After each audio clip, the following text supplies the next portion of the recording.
Ini perintah dari guru saya untuk disampaikan. Ijazah ammah, ijazah umum dan khasah kepada yang hadir, khusus kepada yang hadir. Setiap kali masuk rumah, setiap kali naik kendaraan, setiap kali sampai di satu tempat, setiap kali mau mulai satu kegiatan, sapalah, minta izinlah kepada baginda Rasul sallallahu alaihi wasallam. Jadi masuk rumah, pertama yang dibaca apa? Assalamualaikum ya sayyidi ya Rasul. Keluar rumah yang pertama dibaca apa? Assalamualaikum ya sayyidi ya. Minta izin. Mau makan, masuk ke lapangan, masuk kantor, masuk tempat kerja, masuk ladang, masuk kebun, mau menikah, mau apa saja, minta izin kepada Rasulullah sallallahu alaihi wasallam. Ya? Syukur-syukur ditambah. Mau tambahannya enggak? Kalau ini sudah ada di kitab. Di kitab Thariqat yang ditulis oleh ulama terdahulu. Tapi kan ilmu ma'rifatullah berkembang. Maka karena ini sudah akhir zaman, kita tambahkan salawat kepada pewaris mutlak beliau, Sayyidina Al-Mahdi. Tambahin salamnya. Coba ikutin dulu dengan lisan. Assalamualaikum ya Sayyidina Al-Mahdi, ya Khalifatullah. Gitu ya. Coba baca. Assalamualaikum ya Sayyidina Al-Mahdi, ya Khalifatullah. Ya. Ada satu lagi.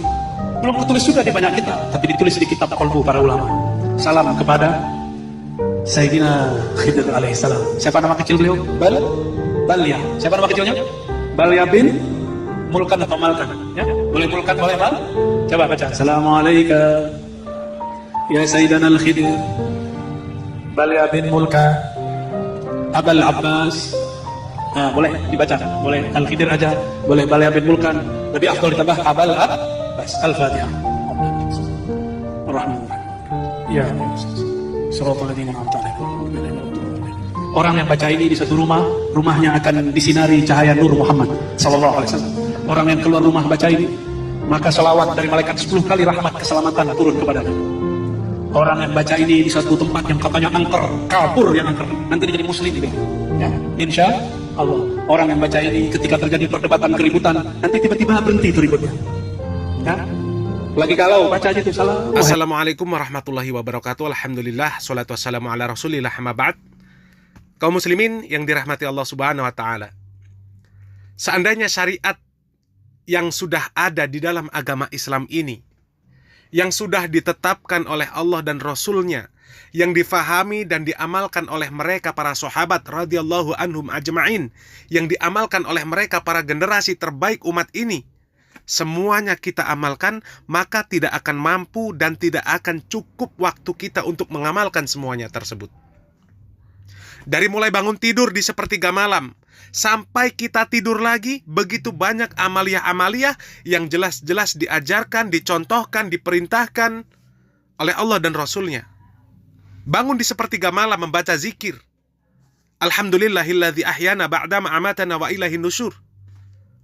Bangun tidur berwudu, qiyamul lail, sholat tahajud, kemudian sholat witir, disusul makan sahur untuk puasa Senin, Kamis atau puasa Daud, disusul dengan sholat qobliyah subuh, kemudian sholat subuh berjamaah di masjid, i'tikaf di masjid sampai terbit matahari, kemudian sholat syuruk, disusul dengan zikir pagi, sholat duha, dan masih banyak lagi amaliyah-amaliyah yang jelas-jelas diperintahkan oleh Allah dan Rasulnya, yang jelas keutamaannya bagi orang-orang yang mengamalkan.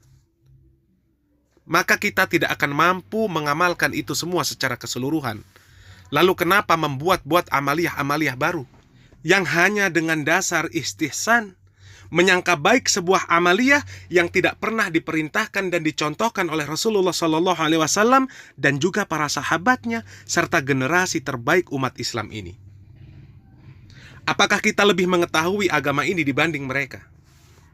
Apakah kita lebih baik di dalam memahami dalil-dalil Al-Quran dan Sunnah sehingga berbeda apa yang kita amalkan dengan apa yang diamalkan oleh generasi terbaik umat ini?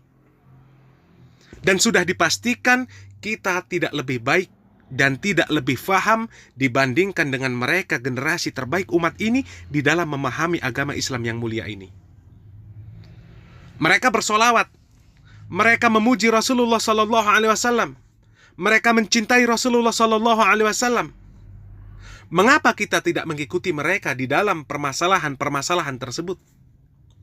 Mengapa justru membuat-buat amaliyah-amaliyah Solawat-solawat yang tidak jelas asal-usulnya. Dikatakan ijazah dari gurunya. Yang setiap pergantian waktu ada solawat-solawat yang baru bermunculan. Dikatakan amalan-amalan yang didapat dari mimpi, dari mursyid. Lebih muliakah mereka dibandingkan generasi terbaik umat ini? Yang mereka tidak sama sekali membuat-buat amalan-amalan, membuat-buat solawat-solawat. Apalagi mereka mengklaim itu ijazah dari pendahulu-pendahulu mereka. Adakah mereka para sahabat radhiyallahu anhum ajma'in mengijazahkan amaliyah-amaliyah buatan mereka kepada para tabi'in? Kemudian pernahkah ada riwayat mereka para tabi'in mengijazahkan amaliyah-amaliyah yang tidak ada sebelumnya kepada para atba'ut tabi'in? Yang ada justru mereka begitu menjaga kemurnian syariat Islam ini. Tidak ada seorang pun yang meriwayatkan tentang sesuatu tentang agama ini kecuali mereka memeriksa keabsahan riwayat tersebut. Untuk apa? Agar agama ini tetap terjaga. Tidak dimasuki oleh ibadah-ibadah, amaliyah-amaliyah, syariat-syariat selain dari Al-Quran dan Sunnah. Ketahuilah kaum muslimin, ketika banyak orang-orang yang berinovasi, membuat amaliyah-amaliyah, ibadah-ibadah dengan dalil-dalil mimpi, kemudian memerintahkan kepada kaum muslimin untuk mengamalkan, maka agama ini akan berubah-ubah.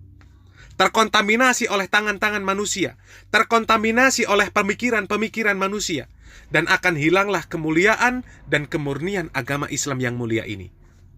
Maka jadilah dia sebagaimana agama orang-orang terdahulu, di mana mereka orang-orang Yahudi dan Nasrani merubah-rubah apa yang telah disyariatkan oleh Allah Subhanahu wa taala. Allah Subhanahu wa taala berfirman, "Fawailul lilladzina yaktubuna alkitaba biaidihim summa yaquluna hadza min 'indillahi liyashtaru bihi samanan qalila."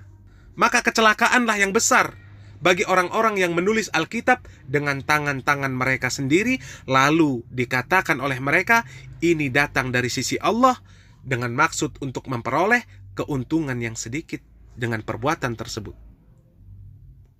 Fawailul lahum mimma katabat aydihim wa wailul lahum mimma yaksibun. Maka kecelakaan yang besarlah bagi mereka akibat apa yang ditulis oleh tangan mereka sendiri, dan kecelakaan yang besarlah bagi mereka akibat apa yang mereka kerjakan. Ketahuilah kaum muslimin yang dirahmati Allah Subhanahu wa taala, bahwasanya Al-Imam Malik rahimahullah ta'ala mengatakan, la yasluha akharu hadhil ummah illa bima saluha bihi awwaluha. Umat yang akhir ini tidak akan menjadi baik kecuali dengan apa yang dapat menjadikan umat yang awal itu menjadi baik. Fama lam yakun yauma idin dinan la yakunul yauma dinan. Maka apa yang pada saat itu tidak menjadi bagian dari ajaran agama, maka pada hari ini pun bukan merupakan ajaran dari agama.